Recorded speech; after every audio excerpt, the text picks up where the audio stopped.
Hey guys, ಎಲ್ರಿಗೂ ನಮಸ್ಕಾರ. Welcome back to Sagar stories.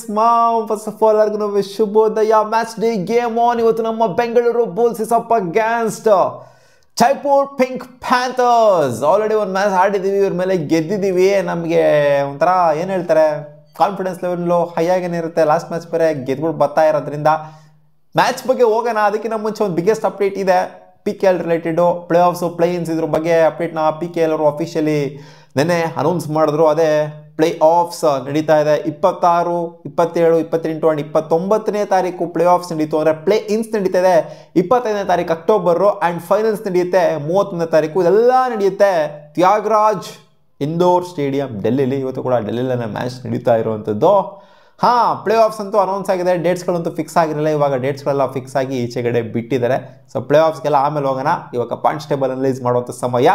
Officially qualify ಆಗಿರೋಂಥದ್ದು ದಬಾಂಗ್ ದೆಹಲಿ KC ಅವರು. 12 ಮ್ಯಾಚ್ ಗೆದ್ದಿದ್ದಾರೆ ಮಗ, 2 ಮ್ಯಾಚ್ ಅಷ್ಟೇ ಸೋತಿರೋದು. ಡಾಮಿನೇಷನ್ ಅಟ್ ಇಟ್ಸ್ ಬೆಸ್ಟ್ ಅಂತ ಹೇಳ್ತಾರಲ್ಲ. ಒಂದ್ ವೇಳೆ ಈ ಟೀಮೇನೂ ಟ್ರೋಫಿ ಗೆಲ್ಲಿಲ್ಲ ಅಂತಂದ್ರೆ ಇದಕ್ಕಿಂತ ಒಂದು ಮುಟ್ಟಾಳ್ ಟೀಮ್ ಇನ್ನೂ ಒಂದಿಲ್ಲ ಅನ್ನೋ ಥರ ಆಗೋಗ್ಬಿಡುತ್ತೆ. ಫೈನಲ್ಸಿಗೆ ಬಂದ್ಬಿಟ್ಟು ಏನಾದ್ರು ಉದ್ರುಕೊಂಡು ಹೊರಟೋಗ್ಬಿಟ್ರು ಅಂತಂದ್ರೆ, ನನ್ನ ಪ್ರಕಾರ ಈ ರೇಂಜಿಗೆ ಡಾಮಿನೇಷನ್ ತೋರಿಸಿರುವಂಥ ಟೀಮು ಖಂಡಿತ ಟ್ರೋಫಿ ಗೆಲ್ಲೋದಲ್ಲಿ ಮುಂಚೂಣಿಯಲ್ಲಂತೂ ಖಂಡಿತ ಇದ್ದೇ ಇರುತ್ತೆ.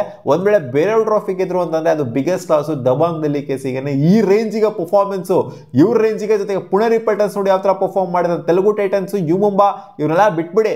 ಈ 2 ಟೀಮ್ ಏನಿದ್ದಾರೆ, 3 ಮ್ಯಾಚ್ ಸೋತಿ 2 ಮ್ಯಾಚ್ ಸೋತಿ, ಇಲ್ಲ 10 ಮ್ಯಾಚ್ನ ಗೆಲ್ಲುವಂಥದ್ದು, ಜೊತೆಗೆ 12 ಮ್ಯಾಚ್ನ ಗೆಲ್ಲುವಂಥದ್ದು. ಡಾಮಿನೇಷನ್ ಅಟ್ ಇಟ್ಸ್ ಬೆಸ್ಟ್ ಪರ್ಫಾರ್ಮೆನ್ಸ್ನ ಕೊಟ್ಟಿದ್ದಾರೆ ಈ 2 ಟೀಮ್ಗಳು. ತೆಲುಗು ಟೈಟನ್ಸ್ ನೋಡಿ ಯಾವಾಗಲೂ ಬಾಟಮ್ ಅಲ್ಲಿ ಇರುವಂಥವ್ರು, ಇವಾಗ ಮೇಲ್ಗಡೆ ಇದ್ದಾರೆ, ಮೇಲ್ಗಡೆ ಕಾಣಿಸ್ಕೊಂಡಿದ್ದಾರೆ 3ನೇ ಪೊಸಿಷನು. ಆ್ಯಂಡ್ ಇವತ್ತೇನೋ ನಮ್ಮ ಬೆಂಗಳೂರು ಬುಲ್ಸ್ ಗೆಲ್ತು ಅಂದರೆ ನಮ್ಮ ಸ್ಕೋರ್ ಡಿಫ್ರೆನ್ಸ್ ಸ್ವಲ್ಪ ಬೆಟರ್ ಮಾಡ್ಕೊಬೇಕಾಗಿತ್ತು. ಆಬ್ವಿಯಸ್ಲಿ ಇವತ್ತು ಗೆಲ್ತು ಅಂದರೆ ಬೆಟರ್ ಆಗೇ ಆಗುತ್ತೆ ಅಂತ ಅನ್ಕೊಂಡಿದ್ದೀನಿ, ಪ್ಲಸ್ಸಿಗೆ ಬರುತ್ತೆ ಅಂತ ಅನ್ಕೊಂಡಿದ್ದೀನಿ. 6 ಮ್ಯಾಚ್ನಾಗ ಗೆದ್ದರೆ 7 ಮ್ಯಾಚ್ನಾಗ ಗೆಲ್ಲೋದ್ರ ಮೂಲಕ ಇವತ್ತು ಸ್ಕೋರ್ ಡಿಫ್ರೆನ್ಸು ಯು ಮುಂಬಾದು ಜಾಸ್ತಿ ಇರೋದ್ರಿಂದ ಬಹುಶಃ ಇವತ್ತು ನಾವು ಎಲ್ಲಿ ಗೆಲ್ತೀವೋ ಅಲ್ಲೇ ಇರ್ತೀವಿ ಅನ್ನೋ ಥರ ಕಾಣಿಸ್ತಾ ಇದೆ. ಇವತ್ತು ಗೆದ್ದರೂ ಸಹ ನಾವು 5ನೇ ಪೊಸಿಷನಲ್ಲಿ ಇರ್ತೀವಿ. ಸ್ಕೋರ್ ಡಿಫ್ರೆನ್ಸ್ ಏನೋ ನಮ್ಮದು ಜಾಸ್ತಿ ಇದ್ದಿತ್ತು ಅಂತಂದರೆ ಖಂಡಿತ ಮೇಲ್ಗಡೆ 4ನೇ ಪೊಸಿಷನಿಗೆ ಬರ್ತಾ ಇದ್ವಿ. ಇವತ್ತು 7 ಮ್ಯಾಚ್ ಗೆಲ್ಲೋದ್ರ ಮೂಲಕ ನಾವು ಸ್ಥಾನನ 5ನೇ ಪೊಸಿಷನಲ್ಲಿ ರಿಟೈನ್ ಮಾಡ್ಕೊಬೇಕಾಗತ್ತೆ. ಸೊ ತಮಿಳ್ ತಲೆವಾಸು ನಮ್ಮ ಕಾಂಪಿಟೇಷನ್ಲಿದ್ದಾರೆ. ಈಕ್ವಲ್ ನಂಬರ್ ಆಫ್ ವಿನ್ಸ್ ಇದೆ. 7 ಮ್ಯಾಚ್ ಸೋತಿದ್ದಾರೆ. ಜೈಪುರ್ ಪಿಂಕ್ ಪ್ಯಾಂಥರ್ಸ್ ಮೇಲೆ ಇವತ್ತು ಮ್ಯಾಚ್ ಗೆದ್ದು ನಮಗೆ 12 ಮ್ಯಾಚಲ್ಲಿ ಅವರು ಕೂಡ 6 ಮ್ಯಾಚ್ ಗೆದ್ದಿದ್ದಾರೆ, 6 ಮ್ಯಾಚ್ ಸೋತಿದ್ದಾರೆ. ಸ್ಕೋರ್ ಡಿಫ್ರೆನ್ಸು ಅವ್ರದ್ದು ಕೂಡ ನೋಡಿ -3, -8. ಸೊ ಆಲ್ಮೋಸ್ಟ್ ಸಿಮಿಲರ್ ಆಗಿದೆ.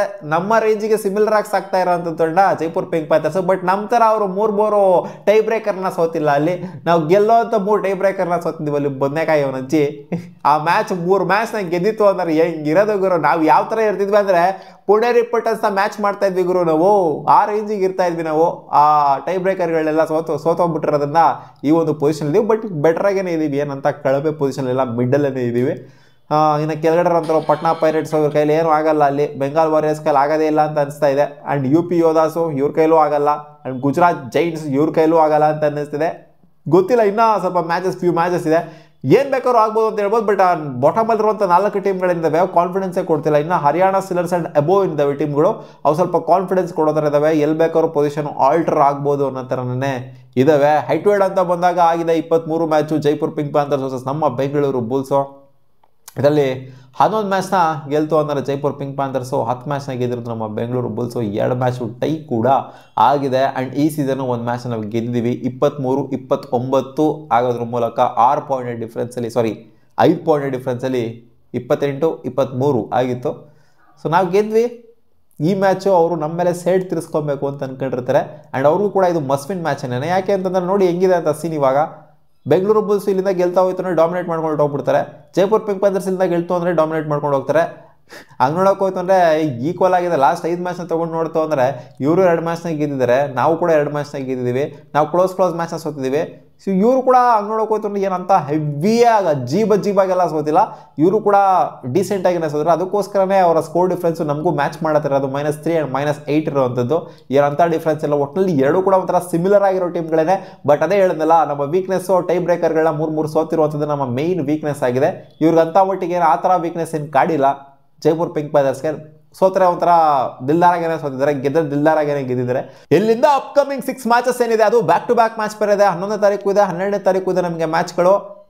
ಇಲ್ಲಿಂದ ಸೋಲ್ತು ಅಂತಂದರೆ ಮಗ ಬ್ಯಾಕ್ ಟು ಬ್ಯಾಕ್ ಹೊಡಿಲೇಬೇಕು ನಾವು ಇಲ್ಲಿ 2 ಮ್ಯಾಚ್ನ. ರೆಸ್ಟ್ ಕೊಡೋ ಅಂತ ಮಾತೇ ಇಲ್ಲ. ರೆಸ್ಟ್ ತೊಗೊಂಬಂದಿದ್ದಾರೆ, ಆಲ್ರೆಡಿ 4-5 ದಿನ ರೆಸ್ಟ್ ತೊಗೊಂಬಂದಿದ್ದಾರೆ. ಇಲ್ಲಿಂದ ಏನಾದ್ರು ಸೋಲ್ತು ಅಂತಂದರೆ ಖಂಡಿತ ಕಮ್ಬ್ಯಾಕ್ ಮಾಡೋದು ಸಿಕ್ಕಾಪಟ್ಟೆ ಕಷ್ಟ ಆಗ್ತಾ ಹೋಗುತ್ತೆ. ಇಲ್ಲಿ 2 ಮ್ಯಾಚ್ ಬ್ಯಾಕ್ ಟು ಬ್ಯಾಕ್ ಸೋತೋಗ್ಬಿಡ್ತು ಅಂದರೆ, ಇನ್ ಕೇಸ್ ವರ್ಸ್ಟ್ ಕೇಸ್ ಹೇಳ್ತಿರೋದು ನಾನು, ಇದು 2 ಮ್ಯಾಚ್ ಬ್ಯಾಕ್ ಟು ಬ್ಯಾಕ್ ಸೋಲ್ತು ಅಂದರೆ ಕಮ್ಬ್ಯಾಕ್ ಮಾಡೋದು ಸಿಕ್ಕಾಪಟ್ಟೆ ಕಷ್ಟ. ಎಲ್ಲರೂ ಅವನ ಅಜ್ಜಿ ಎಗ್ರುಬಿಟ್ಟು ಕಿವಿ ಮೇಲೆ ಬೆಳ್ಬಿಟ್ಬಿಡ್ತಾರೆ. ಹಂಗೆ ನೋಡೋಣ ಏನಾಗುತ್ತೆ ಅಂತ. ಇವತ್ತು ಕಾನ್ಫಿಡೆನ್ಸ್ ಇದೆ ಲಾಸ್ಟ್ ಮ್ಯಾಚ್ನಾಗ ಗೆದ್ದಿರೋದ್ರಿಂದ. ನೋಡೋಣ ಏನು ಮಾಡ್ತಾರೆ ಅಂತ. ಮತ್ತೆ ಸಿಗೋಣ ಮುಂದಿನ ವಿಡಿಯೋದಲ್ಲಿ ಗಾಯ್ಸ್. ಬಾ.